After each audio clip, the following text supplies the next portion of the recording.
Okay, I usually don't like pitting black movies against other black movies, but this is what I wanted A Wrinkle in Time to be. Sorry, not sorry.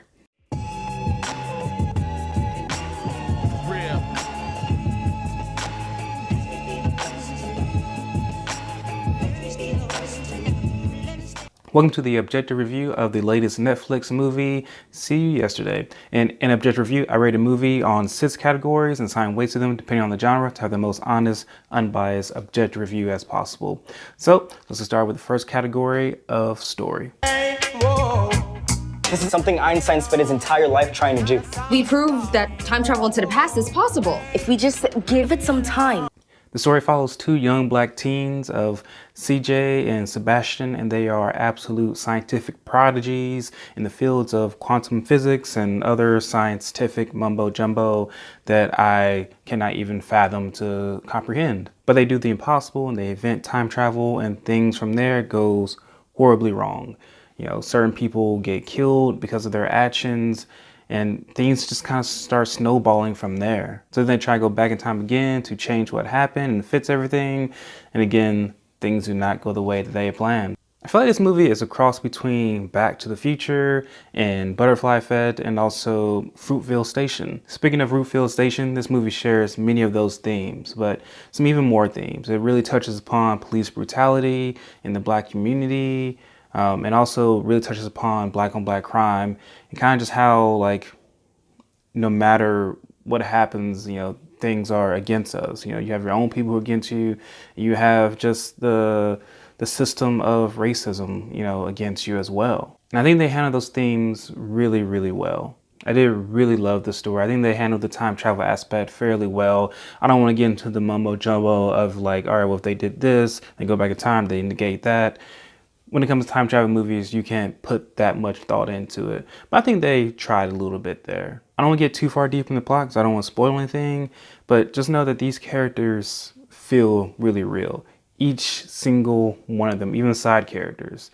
Like, I feel like this is just, you know, in the hood, like, especially the way they talk. It's a really realistic way they talk. Like, people in the real world curse all the time. Like, they use the N-word all the time. They use it in casual ways or in sometimes very aggressive ways.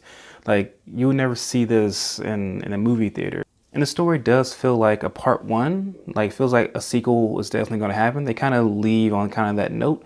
But even if they don't get the opportunity at a sequel, it feels like a very self-contained story that can hold up on its own. So for story, I give it an 8 out of 10. Next on to emotion. It's scary, but you inspire me. You going places, CJ, and since Pops is gone, I gotta make sure that you get there. When it comes to emotion, there are really 2 main scenes here that really just tug at my heartstrings.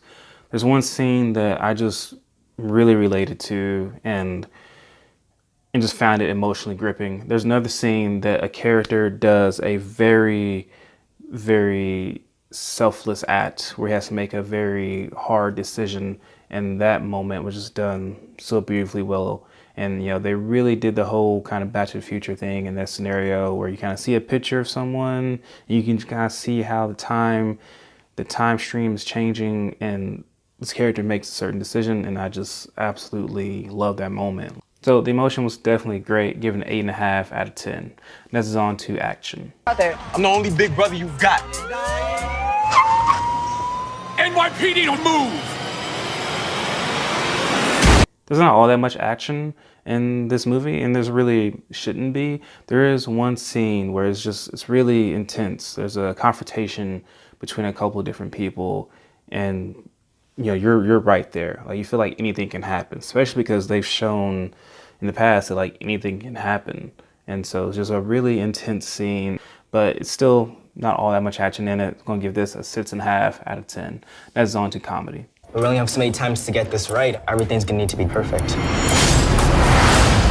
What's today's date? June 28th. The comedy here is good. It's not laugh out loud by any means, but it's still very suitable for the story, and you still get a lot of chuckles in here. I think most of the comedy comes from the main boy character of Sebastian. I just like his attitude. Like, he just seems like good, nice, charming, comical relief type of character. So for comedy, it gets a 7.5 out of 10. Next is on to acting. If I am so sorry about all of this. If I could go back and fix it, I would.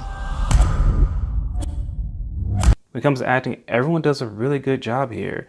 The characters feel really, really real. Like they feel, you know, very tangible. Like we all know people like this. And the actors together have definitely great chemistry. The two actors who play Sebastian and who play CJ, like they do a good job of just really showing that they have this friendship, this platonic friendship. Like they're kind of like brother and sister almost. Just a great job acting by those two. So for acting, it gets an 8 out of 10. Next is on to directing. Where is the justice? We can't do this anymore. We only have 2 jumps left.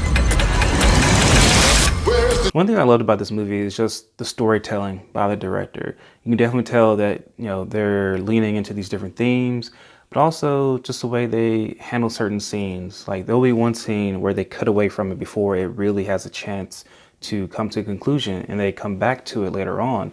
I think that's just great storytelling abilities there. Really great job. The pacing was really well. It's an 1.5-hour movie. It goes by fairly fast. Like when it ended, I was like, I want more. There are a few really nice shots. There's a shot where the camera is just kind of turning and turning and turning and moves on to a different scene. And I think they did a really good job of just really showing the time travel aspect of it, showing this character that's kind of lost in time. Also, when they actually do time travel, I think, you know, despite whatever budget they have, it looks really good. It looks really kind of believable. I mean, it's not like, you know, Interstellar type of going through a wormhole type of deal. So for directing, it gets a 7.5 out of 10. That brings the weighted average score to an 8.1 out of 10. I really enjoyed this movie. I highly recommend it. I absolutely love the diversity in this movie. Not just only that there's black characters, but also there's other races of characters. And, you know, there's characters who are probably first generation immigrants. And just the cast of people, like they are very unique. No one's a stereotype. So just really enjoy that aspect of the film. You should absolutely see it. Please let me know what you think about it. Please like, comment, and subscribe. And sincerely, thank you for watching. I'm out.